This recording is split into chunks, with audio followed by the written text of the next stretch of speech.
Hi, my name is Kristina Pasma. I'm the Trauma Nurse Liaison here at Valley Children's Hospital, Safe Kids Central California Coordinator, and Child Passenger Safety Technician Instructor. The next type of seat is the convertible car seat.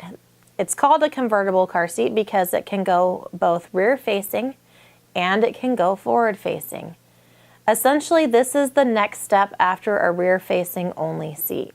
It should be used rear-facing as long as possible to the height and weight limits of the seat, and it is outgrown when forward-facing when the tops of the ears reach the top of the seat. When the child is placed forward-facing at 2 years old, the harness should be at or above the child's shoulders.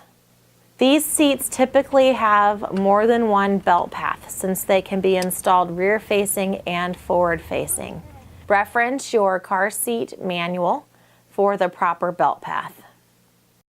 Thank you for taking the time to watch this video and to learn about how to transport your children safely. For more information, go to valleychildrens.org or contact 559-353-5528 with any questions or to schedule a car seat appointment.